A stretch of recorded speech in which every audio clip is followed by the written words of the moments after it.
The Old Kingdom of Egypt, a period of unparalleled stability and monumental achievement, eventually succumbed to internal pressures and environmental shifts. Its collapse marked the end of an era, plunging Egypt into a time of fragmentation and uncertainty. This period, often overlooked, was crucial in shaping the future of one of history's greatest civilizations. Following the Sixth Dynasty, central authority in Egypt dissolved, ushering in the First Intermediate Period. This era, lasting roughly from 2181 to 2055 BCE, was characterized by political fragmentation and regional autonomy. The power of the pharaoh waned significantly. Nomarchs, provincial governors, asserted their independence, transforming their hereditary positions into local monarchies. This decentralization led to a proliferation of smaller, competing power centers across the land. Famine and civil strife became more common, as evidenced by contemporary texts. Two primary power bases emerged: Heracleopolis in Lower Egypt and Thebes in Upper Egypt. These rival dynasties vied for control, engaging in intermittent warfare.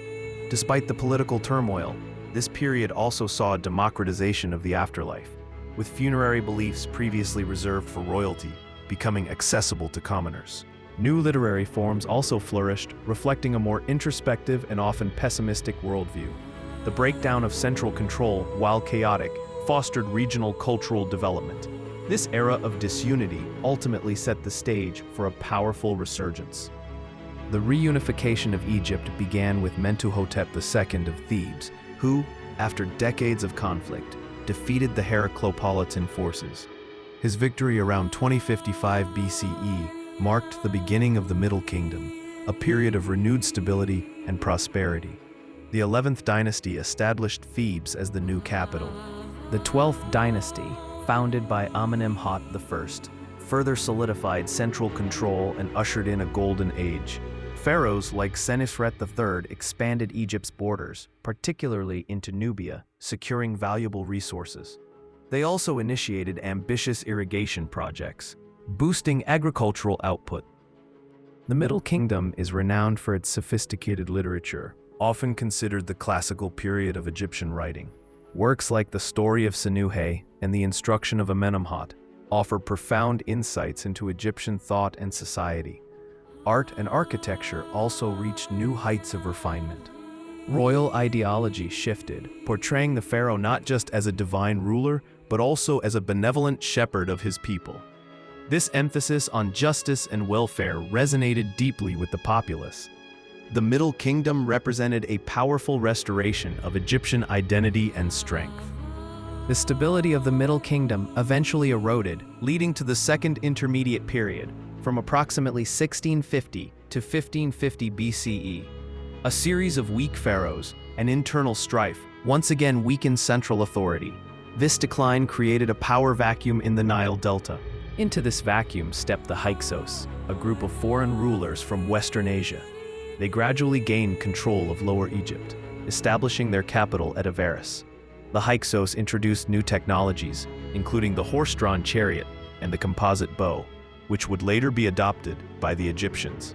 While the Hyksos ruled the Delta, native Egyptian dynasties maintained control in Upper Egypt, particularly the 17th dynasty based in Thebes. This period was characterized by a complex political landscape, with various rulers coexisting and sometimes clashing. Despite foreign domination, Egyptian culture persisted. The presence of the Hyksos, though initially a setback, ultimately galvanized Egyptian nationalism. The Theban rulers began to view the Hyksos as occupiers, fueling a desire for liberation.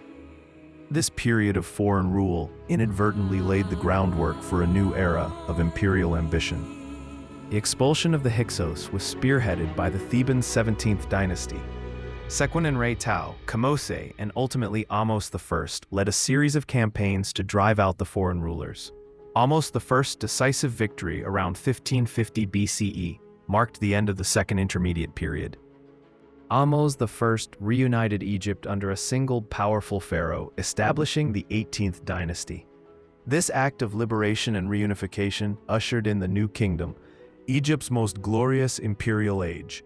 The lessons of fragmentation and foreign rule were not forgotten. The New Kingdom pharaohs, learning from past vulnerabilities, prioritized a strong military and secure borders. They embarked on an era of unprecedented expansion, creating an empire that stretched far beyond Egypt's traditional boundaries.